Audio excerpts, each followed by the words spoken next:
지금부터 23년 전인가요? 신군부가 정권을 잡으면서 국가 경제가 마이너스 성장으로 돌아서면서 불경기가 심각한 때가 있었습니다. 그때 제가 이 본문을 가지고 설교를 한번 한 일이 있습니다. 밤중의 노래, 이런 제목으로 설교를 하면서 우리가 어두운 밤을 믿음으로 어떻게 헤치고 나가야 할 것인가를 말씀을 드렸습니다. 그런데 여러분도 잘 아시다시피 지금은 그때보다도 훨씬 더 어두운 것 같아요. 정치는 나라를 어디로 끌고 가는지를 잘 모르겠고요. 경제는 한 치 앞도 내다보기가 어렵고, 그 나라의 생명이라고 할 수 있는 도덕성은 바닥을 치는 것이 아닌가 할 정도로 불안을 가중시키고 있습니다. 그래도 때묻지 않는 마음을 가졌다고 생각하는 고등학생들이 집단적으로 수능 부정행위를 저지르고, 그 고등학생들의 여학생을 끌어다가 성폭행을 하면서도 부끄러운 줄을 모르고 자기 할 소리 다 하는 이런 세상을 보면 숨이 콱콱 막히는 심정이라는 것 여러분도 다 경험하실 것입니다. 영적으로는 어떻느냐? 영적으로는 정말 깊은 밤인 것 같아요. 사탄이 그저 제 철을 만난 것처럼 날뛰지 않나 하는 생각을 합니다. 그 좋은 예로 다빈치 코드라고 하는 책이 요즘 베스트셀러가 되어 있습니다. 예수님이 막달라 마리아하고 결혼을 해가지고 어떻게 했다는 이야기를 추리해가지고 쓴 말 같지도 않는 소리를 늘어놓은 소설인데, 우리나라만 해도 지난 4개월 만에 100만 부가 넘어갈 정도로 팔렸어요. 이것이 무엇을 의미하느냐? 사람들이 옳은 소리는 듣지 않고 잘못된 소리만 귀를 기울이고 쫓아다니는 밤이 온 거예요.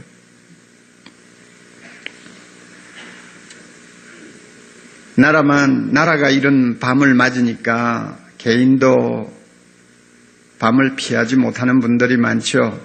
우리 중에는 직장을 구하지 못하는 젊은이들, 시리에 빠져있는 젊은이들이 너무 많고, 갑자기 실직을 당한다든지 실직의 두려움 앞에서 잠을 설치는 분들이 많이 있습니다. 몸이 갑자기 좋아지지 아니한 분들도 계시고, 자녀들이 빗나가서 부모들이 고통하는 가정도 있고, 부부간의 갈등 때문에 이혼 직전까지 내몰리는 밤을 만난 가정들이 많이 있습니다. 밤을 우리는 좋아하지 않습니다. 누가 우리 중에 밤을 좋아하는 사람이 있나요? 우리는 다 밤을 싫어하고 피하고 싶어하고, 또한 가급적이면 밤이 없는 인생을 살고 싶어합니다. 이런 본성 때문에 우리는 밤에 대해서 자기도 모르게 부정적인 시각을 많이 갖고 있습니다. 욥이라는 사람이 그랬지 않습니까? 오늘 우리가 욥을 읽었죠? 동방의 최고의 부자. 돈만 많은 것이 아니라 그 인품이 워낙 특출해서 모든 사람으로부터 존경을 받는 위대한 인물이었죠. 하나님을 섬기는 면에서도 두채가라고 하라면 서러울 정도로 지성을 다해서 주님을 섬긴 사람.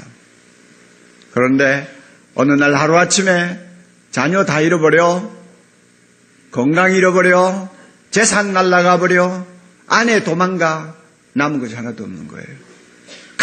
캄캄한 밤을 만난 것입니다.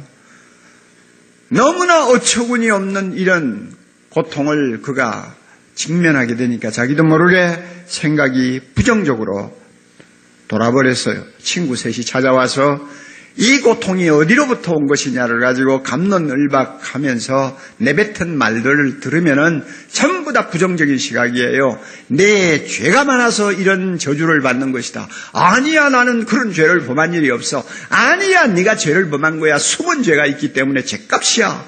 이러면서 서로가 갑론을박 하다가 결국 모두가 다 지쳐 쓰러져 버렸습니다. 그때 젊은 청년 엘리후가 등장합니다.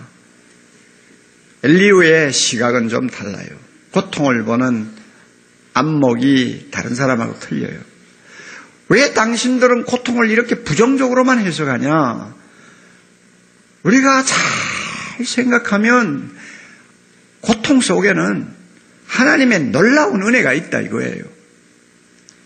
그 은혜만 우리가 바로 받을 수만 있다면, 그 은혜의 하나님을 찾아서 만날 수만 있다면 고통은 우리에게 엄청난 축복을 안겨준다 하는 이야기를 지금 엘리후가 하기 시작하는 것입니다. 그 내용 중에 하나가 오늘 우리가 읽은 본문이에요. 여러분 본문을 잠깐 다시 좀 보실까요? 9절인데 사람은 학대가 많음으로 부르짖으며 세력 있는 자의 팔에 눌림으로 도움을 부르짖으나, 여러분 세계 역사에서 가장 지독한 고통이 뭡니까? 가장 무서운 밤이 뭡니까? 독재자를 만난다든지 학정을 눈 하나 깜짝하지 않고 휘두르는 폭군을 만났을 때 그 아래서 고통하는 백성의 삶이 아니겠어요? 옛날이나 지금이나 마찬가지죠.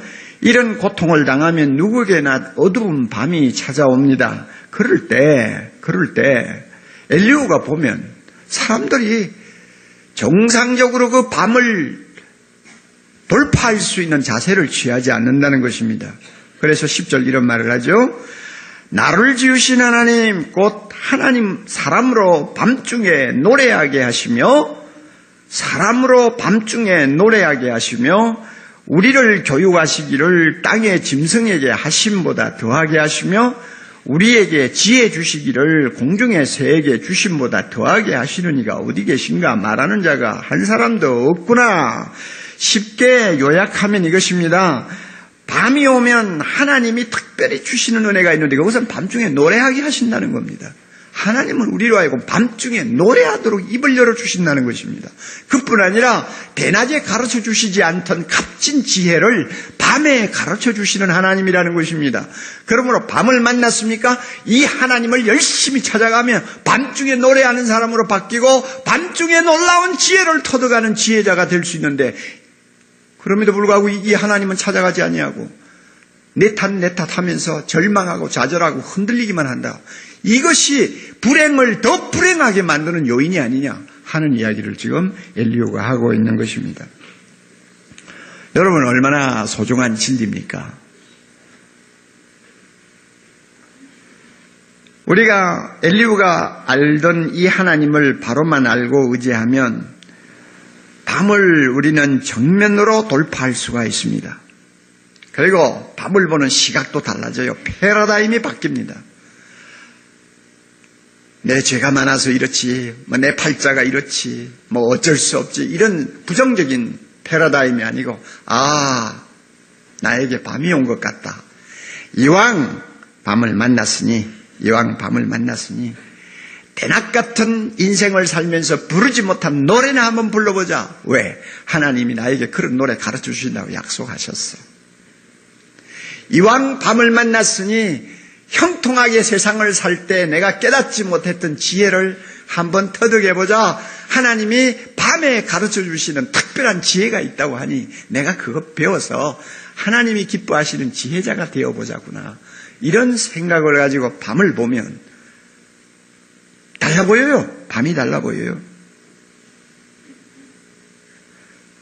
여러분, 우리가 잘 아는 바와 같이 정신없이 놀던 아이가 밤이 되면 부모를 찾습니다. 인생의 밤도 사람을 겸허하게 만듭니다. 사람으로 하여금 숭고하게 만듭니다. 그래서 본연의 자기에게로 돌아오게 만듭니다. 그때 나를 창조하신 하나님을 찾는 거예요. 밤은 우리로 하여금 하나님을 찾게 만듭니다. 그래서 밤은 나쁜 것이 아닙니다. 밤은 우리로 하여금 정말 하나님이 원하는 사람답게 우리를 원래의 자리로 돌려줍니다. 그래서 파스칼이라고 하는 유명한 철학자가 이런 말을 했습니다. 사람한테 가장 나쁘게 생각되는 고통이 어떤 의미에서는 가장 좋은 선물이 될 수 있다. 사람에게 가장 나쁘게 생각되던 고통이 어떤 의미에서는 가장 좋은 선물이 될 수가 있다. 진리라고 생각을 합니다. 고통 때문에 하나님을 찾게 되었나요? 그래서 밤중에 노래 부르는 기막힌 체험을 했나요? 또 밤을 만나서 정말로 어떤 값으로도 살 수 없는 지혜를 터득했나요? 여러분, 그렇게 됐다면 어떻게 밤을 원망만 할 수 있겠어요? 우선 먼저 우리 생각해 봅시다. 밤중에 하나님이 노래하게 하신다는데 그 노래하게 하시는 노래가 어떤 것일까? 한번 생각을 좀 해봤으면 좋겠습니다. 어떤 노래를 부르게 하시는 것일까? 아마 틀림없는 사실이 있어요. 대낮에 부르지 못하는 노래일 거예요. 맞죠? 내가 성공하고 형통하고 젊고 뭐 사람들에게 자랑하고 싶은 훈장을 줄줄이 달고 막 신나게 살던 때에는 절대로 부를 수 없는 노래, 아마 그 노래가 아닐까, 저는 그렇게 생각합니다.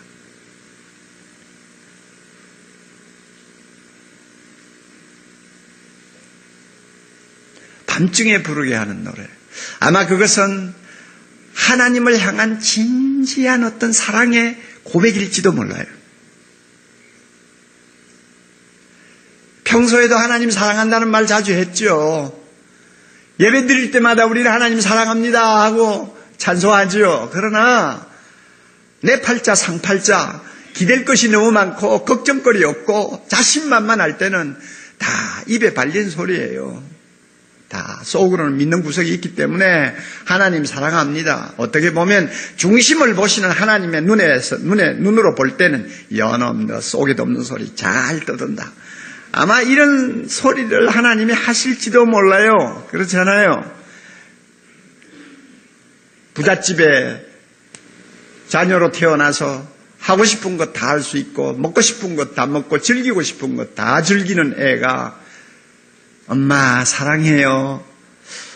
그 말을 듣는 어머니 심정이 어떨까요? 그래, 사랑하는 줄 내가 안다. 그러나 정말로 진심으로 하는 사랑일까? 뭐 이런 생각하지 않아요. 그러나 어떻게 집안이 좀 기울어가지고 대학 다니는 애들이 한 푼이라도 벌어보겠다고 패스트푸드에 가가지고 밤새도록 일하고 그 다음에 뭐 백화점에 가서 점원으로 일하고 하면서 열심히 살아보려고 하는 상황이 돼버렸어요. 밤이 온 거죠. 그래서 서로 식구들끼리 얼굴 보기도 힘들어졌어요. 몸도 피곤해요. 그런데 어느 날 저녁에 딸들이 와가지고 엄마를 붙들고 엄마 정말 사랑해요. 엄마 우리가 있으니까 염려하지 말아요. 우리 열심히 해서 어머니 편하게 드릴 거예요. 엄마 사랑해요. 자, 그럴 때 사랑해요 하는 말을 엄마가 들을 때는 어떤 감정으로 들을까요? 아마 눈에 눈물이 솟을 거예요. 왜? 정말 진심에서 나오는 사랑의 고백이라는 걸 알기 때문입니다. 밤에 부르는 노래는 다른 데가 있어요. 하나님, 나는 하나님만 나의 소망입니다. 하나님만 믿겠어요. 다른 것 다 없어져도 좋으니 하나님만 계시면 나는 돼요 하는 고백, 평소에도 많이 하지만 밤에 그 노래를 할 때는 의미가 다르게 전달되는 것입니다. 거기에 진실이 담기고 어떤 면에는 생명이 거기에 담겨 있어요. 하나님은 우리에게 이런 노래를 듣고 싶어 하는 것 같아요.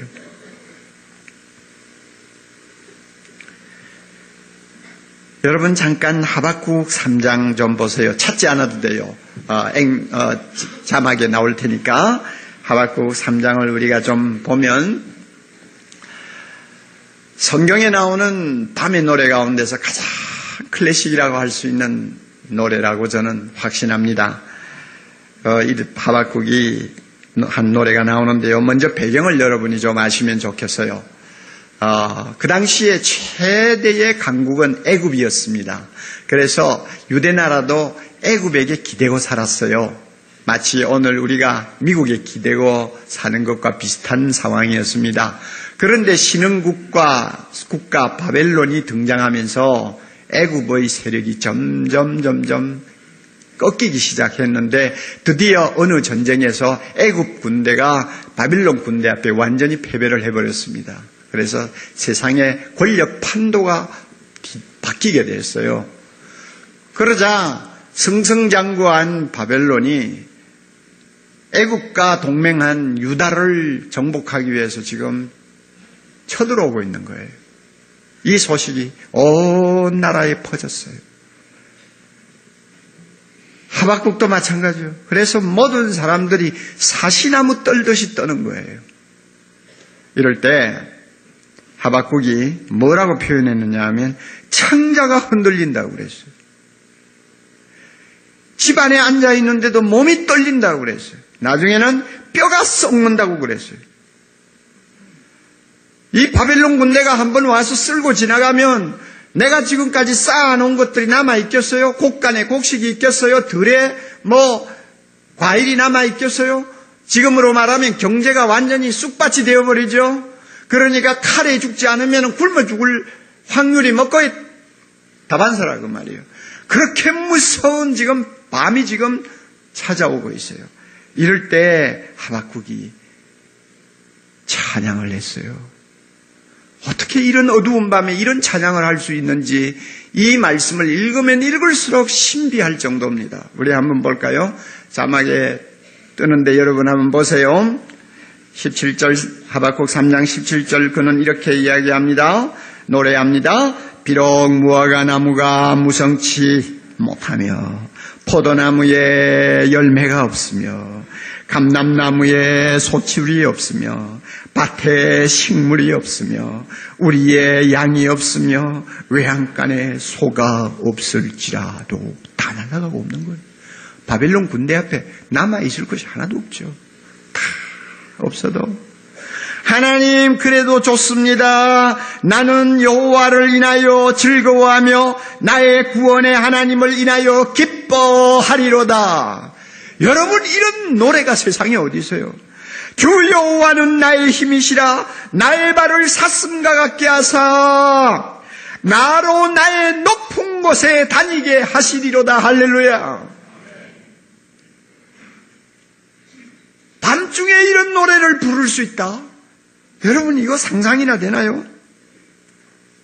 하박국의 노래의 요점은 무엇입니까? 전쟁이 일어나도 하나님만 계시면 좋습니다.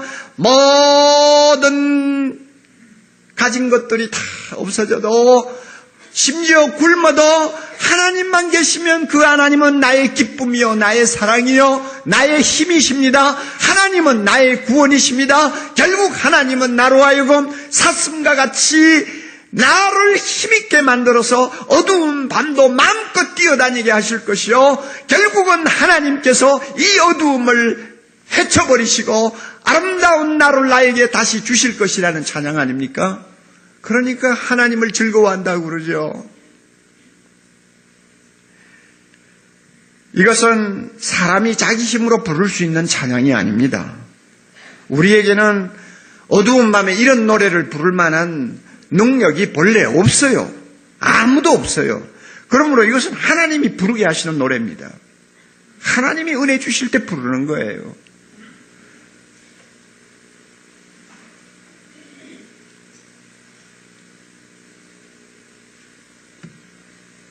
하나님이 부르게 해요.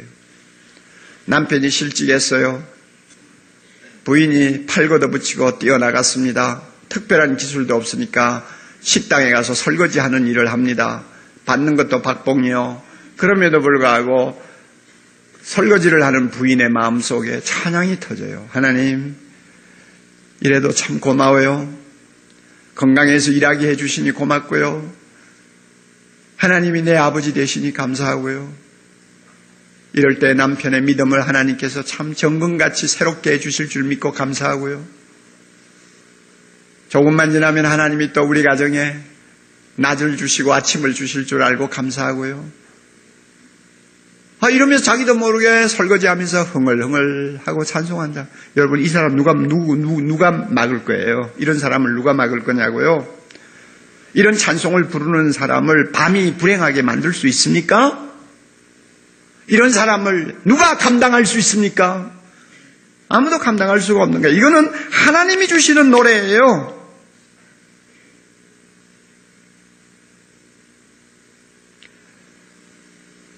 이 하나님을 오늘 다시 한번 우리 마음속에 모시는 시간이 되기를 바랍니다. 우리 하나님 자비로우신 분입니다. 우리를 사랑하시는 분입니다. 우리를 생명처럼 아끼는 분입니다. 하나님도 우리에게 밤을 함부로 주시기를 원하지 않습니다. 그러나 어쩌다가 필요해서 우리에게 밤을 주실 때는 하나님 나름대로 큰 계획을 갖고 계세요. 밤 너가 싫어하지? 그러나 내가 밤에만 부를 수 있는 새 노래를 부르게 해주마. 이렇게 능력 있는 하나님이 우리 아버지 되심을 믿으시기 바랍니다.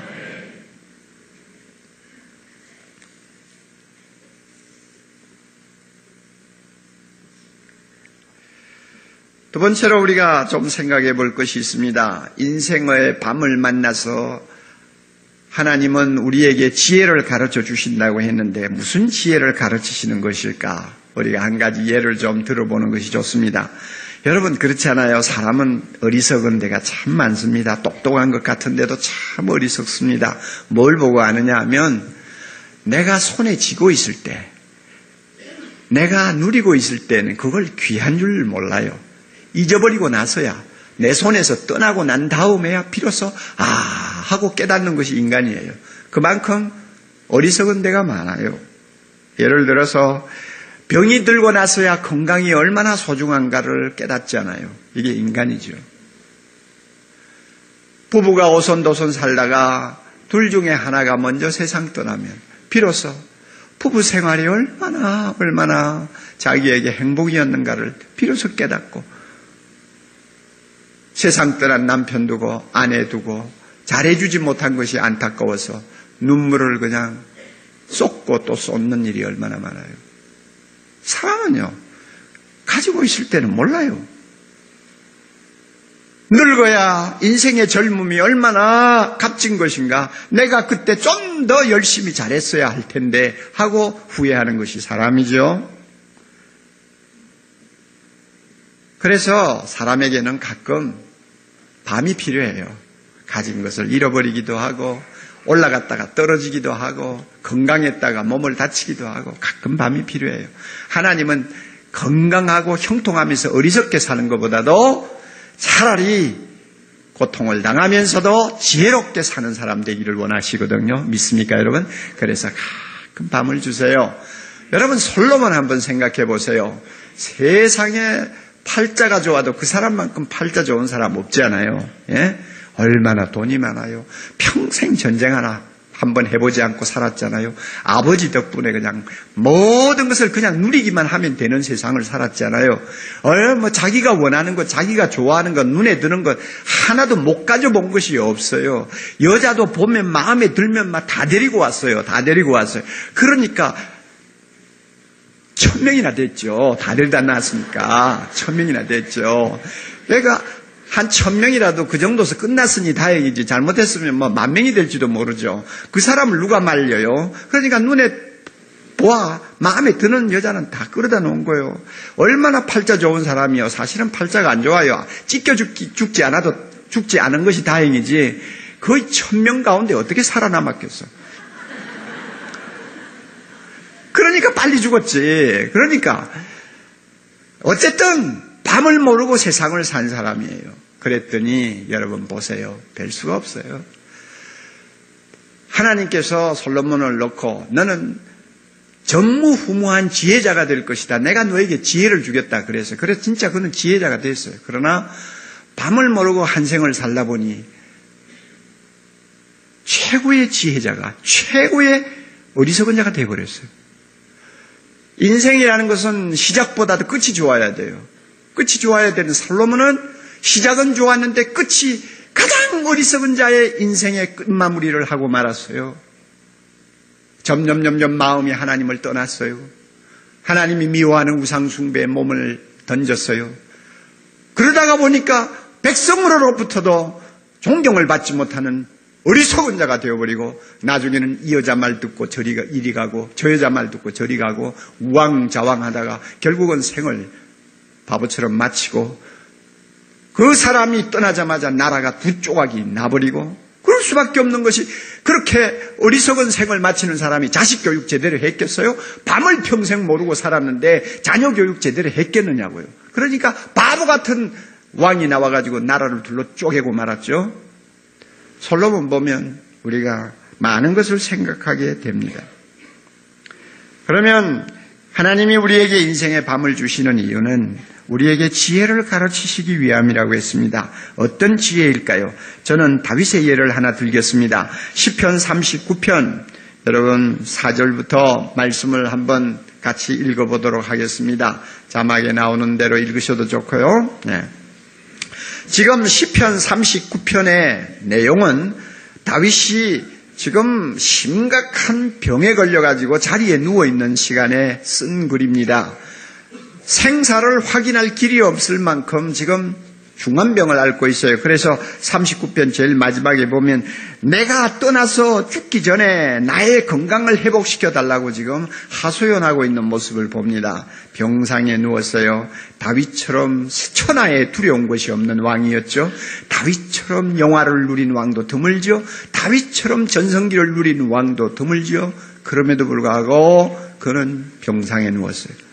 병상에 눕기 전에는 전혀 잘 깨닫지 못하던 놀라운 지혜를 그가 배우게 됩니다.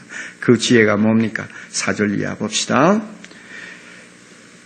여호와여, 나의 종말과 연한의 어떠함을 알게 하사 나로 나의 연약함을 알게 하소서. 다윗이 병상에서 배운 지혜가 뭐냐? 나는 약하다 하는 거 배운 거예요. 왕이지만은 나는 아무것도 아니야. 나는 너무 약해. 너무 약해. 이것은 건강한 대낮에는 배우지 못하는 지혜입니다. 여러분, 대낮을 사는 사람 여러분 만나보세요. 자기가 약하다고 생각하는 사람이 어디 있어요?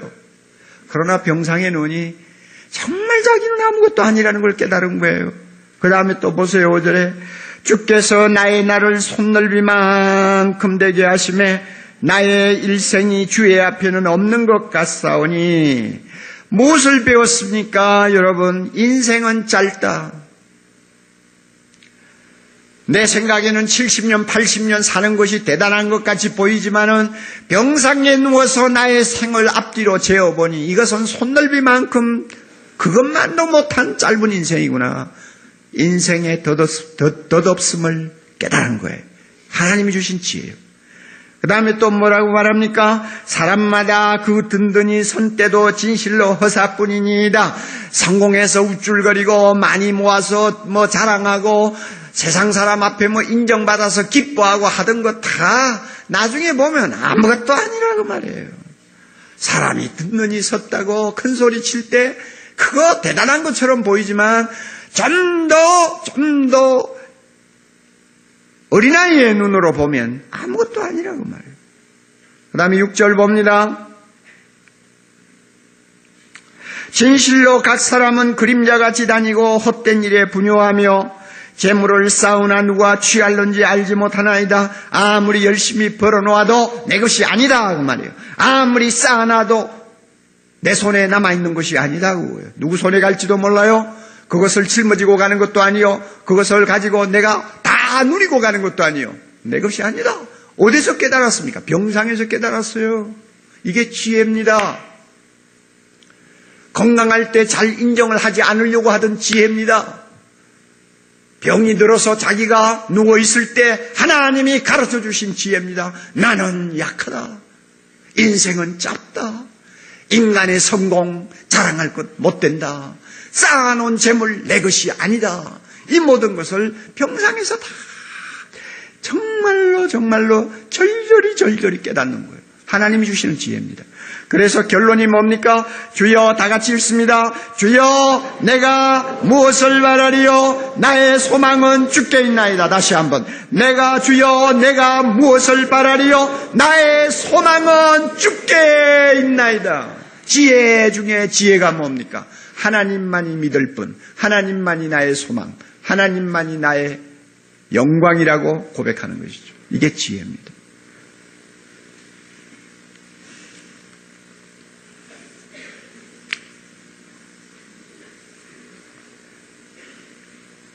우리 국제제자훈련원에서 출판한 책 가운데 낸시 거슬이라고 하는 분이 쓴 비밀이라는 책이 있어요. 여러분 한번 읽어보셔도 좋습니다. 미국의 복음주의 단체가 선정한 금메달 수상 작품입니다. 이 거슬이가 결혼해서 자식을 4명을 낳았어요. 그런데 첫아이 빼고는 전부 다 죽었어요. 신진대사의 장애를 일으켜서 100% 죽는 희귀병, 젤웨거병이라고 하는 것. 젤웨거병이라는 병에 애가 걸려가지고 셋이 다 죽었어요. 부부에게 유전인자가 좀 문제가 있기 때문에 아이를 낳으면 낳는 대로 다 죽는다는 의사의 판정이 나왔어요. 그렇게 믿음이 좋은 가정에 정말로 앞이 하나도 안 보이는 밤이 찾아온 거죠. 그런 자식을 잃어버리는 고통을 겪으면서 이 부부가 배운 지혜가 있었어요. 그들의 믿음이 당장 고통을 덜어주지는 못하지만 고통에 대해서 어떻게 반응하고 대처하는 것이 하나님이 원하시는 지혜인가를 배웠어요. 그래서 그는 이런 말을 합니다. 하나님은 우리들의 망가진 인생의 조각들을 하나하나 모아서 반드시 무언가 아름다운 것으로 만들어내실 것이다. 이런 믿음을 가지고 우리의 고통을 대처하는 것이 지혜라는 것을 배울 수 있었다. 맞아요. 지금은 다 망가진 인생같이 보여요. 그러나 좋으신 우리 하나님, 반드시 이 망가져서 흩어져 있는 조각을 하나하나 모아가지고 하나님이 정말로 기뻐하시는 아름다운 작품으로 만들어내실 것이다. 이 믿음 가지고 이 고통, 이 불행을 대처하면 하나님이 축복해 주신다 하는 지혜를 배웠다 그 말이에요. 네. 요이 말한 것처럼 하나님이 나를 단련하신 후에는 내가 정금같이 나오리라. 내가 정금같이 나오리라. 그대로 된다고 그대로 믿은 거예요. 하나님이 우리에게 원하시는 건 뭡니까? 하나님이 우리에게 원하시는 것은 세상의 성공 아닙니다. 잘 들으세요. 하나님이 우리에게 원하시는 건 뭐예요? 많이 쌓아놓는 거 아니에요. 하나님이 우리에게 원하시는 건 뭐예요? 내가 달라는 대로 다 주시는 거 아니에요. 하나님이 원하는 것은 우리의 속사람이 예수 그리스도를 닮아 온전한 자리에 이르는 것을 원하십니다. 다시 말하면 자기와 꼭 닮은, 자기 마음에 쏙 드는 사람을 원하십니다. 하나님이 원하시는 거예요. 그런데 이런 사람을 형통한 대낮에는 절대 다 만들지 못해요. 하나님은 아무리 지혜가 많고 전능하신 분이라도요, 형통한 대낮에 자기가 원하는 사람을 만들어낸 역사가 없습니다. 성경을 보세요. 하나님이 사용하시고 하나님이 기뻐하시고 영광 받으시는 분들은 다 밤을 통해서 빚어낸 작품들이라는 거 우리가 알잖아요. 하나님이 그래서 우리에게 우리가 원치 않는 밤을 가끔 주십니다. 그래서 지혜를 가르치고 우리를 교육해서 자기의 마음에 쏙 드는 멋진 하나님의 자녀 만들고 싶은 거예요. 이게 하나님이 우리 아버지니까 그런 욕심 없겠어요? 이런 하나님의 마음을 알면 밤을 두려워할 필요가 없어요. 밤이 왔어요? 하나님이 날 좀 더 마음에 들도록 만들고 싶은 모양이시군. 지혜를 가르쳐 주시겠지. 어디 한번 배워보자. 그래서 하나님의 마음에 드는 사람 좀 되어보자. 이런 마음을 가지고 어두움을 대하면 밤이 두렵지 않아요. 밤이 부정스럽게 보이지 않아요. 오히려 기대를 하게 됩니다. 우리 모두에게 이런 하나님의 은혜를 주시기를 바랍니다. 제가 은퇴를 한 사람이니까 개인적인 이야기를 좀 해도 신뢰가 안 되겠죠? 저에게도 인생의 밤이 여러 번 있었습니다. 우리 교회 안에서 겪는 다른 형제들의 밤에 비하면 저의 밤은 밤도 아닐지도 몰라요. 그러나 교회를 맡은 목회자에게 있어서는 만만치 않는 밤의 고통이 저에게도 자주 있었습니다. 그래서 그 밤을 통해서 하나님이 저에게 가르쳐 주신 노래가 있어요. 그리고 그 밤을 통해서 하나님이 저에게 가르쳐 주신 지혜가 있어요. 개척교회를 시작하고 한 3년이 지난 다음에 몸에 이상한 증세가 생겼습니다. 병원을 갔어요. 의사 하는 말이 뭔지 알아요? 목사님, 무리하지 마세요. 무리만 안 하면 됩니다. 특별한 약도 없어요. 무리 안 하면 됩니다. 목사가 어떻게 무리 안 합니까, 여러분? 무리 안 하고 어떻게 목사 일을 합니까? 십자가를 단단히 하나 짊어진 거죠. 그리고 나서 또 열심히 목회를 하는데 한 8년이 지난 다음에 또 한 군데 이상한 데가 나왔어요. 고통스러워요. 그래서 병원에 갔더니 의사 하는 말이, 목사님도 신경 쓰세요? 아이, 몇 년에 사람을 두고 망신을 시키네요. 목사님도 신경 쓰시나요?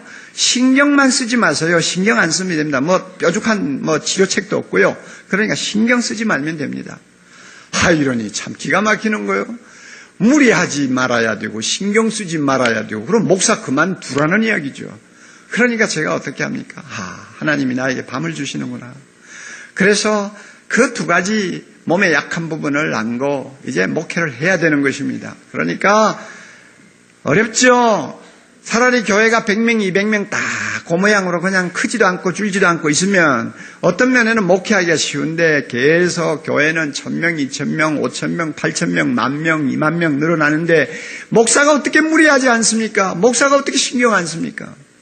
그러니까 이래서 좀 힘들게 무리하게 뛰면 내 육신에 있는 가시는 제철을 만난 벌레처럼 그냥 사람을 괴롭히는 거예요. 그럴 때마다 하나님을 저는 찾았습니다. 밤을 만났으니까요.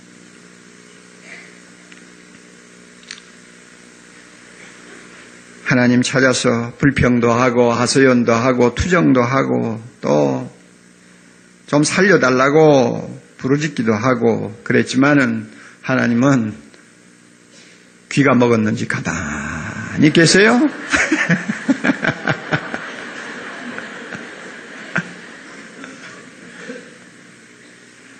그런데 놀라운 사실을 제가 발견했어요. 나는 밤을 만나서 자주자주 힘들어하는데 그런 밤을 통해서 하나님이 저에게 노래를 부르게 하셨어요. 무슨 노래인지 아세요? 하나님 참 힘드네요. 그러나 하나님 나같이 죄인 중에 개수를 하나님이 불러서 하나님의 백성 삼아주시고 영생을 선물로 주셨다는 거 이거 생각하면 너무 기뻐요. 어찌 내 같은 것이 하나님의 눈에 들었어요? 무엇이 좋아서 하나님이 특별히 그렇게 나를 주목하시고 구원의 은혜를 주신 거예요. 하나님 너무 감사해요. 한마디로 말하면 구원의 황홀함을 노래하는 노래를 나에게 주셨어요. 나를 사랑하사 나를 위하여 피 흘려주신 예수 그리스도 그분 때문에 내가 무조건 죄 없는 하나님의 자녀가 되었다는 거 생각하면 이건 희한한 거예요.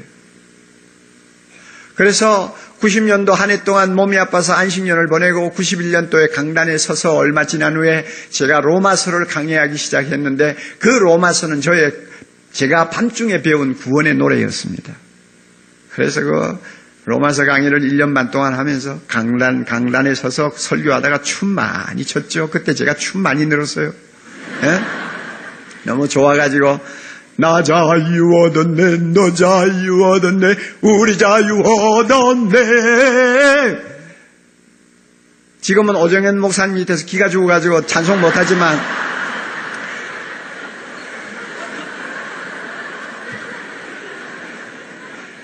그때는 찬송의 오리지널이 없었기 때문에 내가 부르면 성도들도 너무 감격해가지고 나 구원 얻었네 너 구원 얻었네 우리 모두 구원 얻었네 하면은 막 벅적벅적 하면서 얼마나 기뻐했는지 몰라요.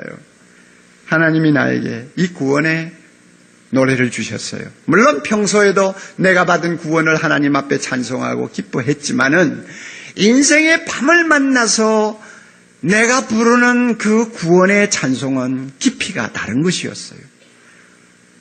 감정이 틀렸어요. 순수함이 달랐어요. 하나님이 특별히 나에게 부르는 노래, 부르게 하시는 노래였어요. 그래서 저는 지나간 날의 어두운 밤을 돌아보면서 내가 만약 인생의 밤을 잘 모르고 화려하게 목회하는 대형교회 목사로서 끝났다면 내 가슴 속에 이런 황홀한 구원의 노래가 있을까? 저는 생각을 하는 것입니다. 그리고 이제 나이가 60이 점점 가까워 오면서 하나님이 나에게 지혜를 가르치기 시작했어요. 어떻게 하는 것이 사랑의 교회를 위해서 내가 마지막으로 최선의 선물을 안겨줄 수 있는 것이 될까? 어떻게 하는 것이 내 사역의 마지막에 사랑의 교회로 하여금 행복하게 만들 수 있을까? 어떻게 하는 것이 사랑의 교회가 계속 점고 계속 하나님의 뜻을 이 땅에 펼치는 건강한 교회가 될 수 있을까? 하는 문제를 가지고 저에게 고민하게 하시더니 하나님이 저에게 지혜를 가르쳐 주셨어요. 밤중에 가르쳐 주신 지혜입니다. 낮은 자리에 서서 마음을 비워라. 마음을 비워라. 내가 마음을 비우고 싶다고 비우나요? 안 되죠? 그런데 마음을 비우는 것이 지혜라고 가르쳐 주시면서 점점 내 마음을 하나님이 비우시는 거예요. 자꾸 비우게 만들어요. 그래서 욕심나는 것도 없어지고 손에 넣고 싶은 것도 없고 쥐고 있는 것을 놓지 못해서 안다라는 것도 없고 텅텅 비게 만들었어요. 이것이 하나님께서 밤중에 나에게 가르쳐 주신 지혜였습니다. 그래서 사랑의 교회 성도들에게 감동을 주고 성도들이 정말 행복하게 신앙생활을 할 수만 있다면 나는 무엇이든지 비울 수가 있다 하는 것을 저는 배우게 되었습니다. 이것은 사람이 자기 생각대로 되는 것이 아닙니다. 내가 인생의 밤을 몰랐다면 이렇게 자기를 비우는 지혜를 배우지 못했을 것입니다. 며칠 전에 국민일보 기자가 저를 찾아왔어요. 국민일보 16주년 기념 특별 대담을 위해서 찾아왔는데 처음 던지는 질문이 대뜸 이런 것입니다. 목사님, 은퇴하신 지가 한 1년 반 가까이 되시는데 그동안 참 많이 섭섭하셨지요? 이러더라고요. 내가 씩 웃으면서 내 속 정말 모르네. 내가 왜 섭섭해? 얼마나 자유함을 누리고 얼마나 마음에 부담이 없이 내가 지금 살고 있는데 섭섭한 것이 뭐가 있어? 하나님이 나로 하여금 마음을 비우게 하셔서 하나도 섭섭한 게 없어. 나는 굉장히 행복해. 그랬어요. 그랬는데 그 말은 신문에 쓰지도 않았더라고요.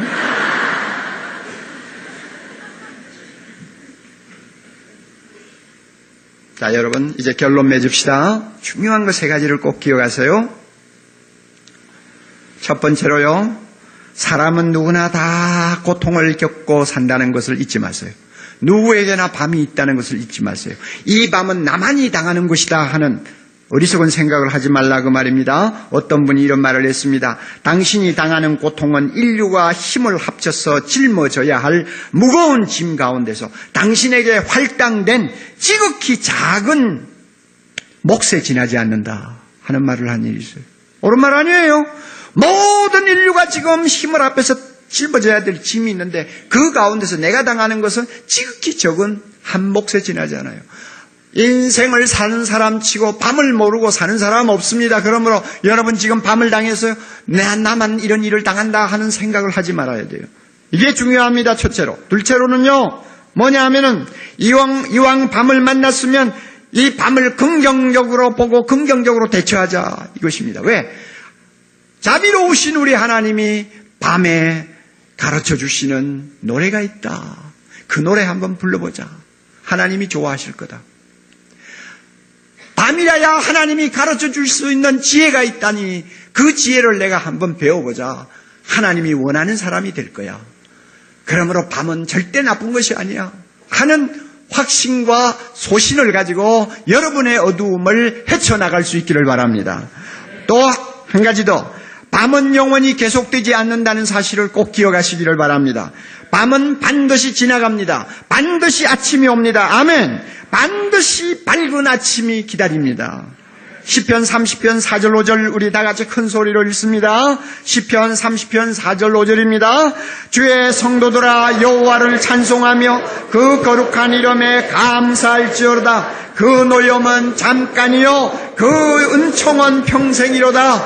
저녁에는 울음이 기수갈지라도 아침에는 기쁨이 오리로다. 저녁에는 울음이 기수갈지라도 아침에는 기쁨이 오리로다. 할렐루야. 밤은 반드시 지나갑니다. 하나님이 밤을 밝혀 아침을 우리에게 주실 것입니다.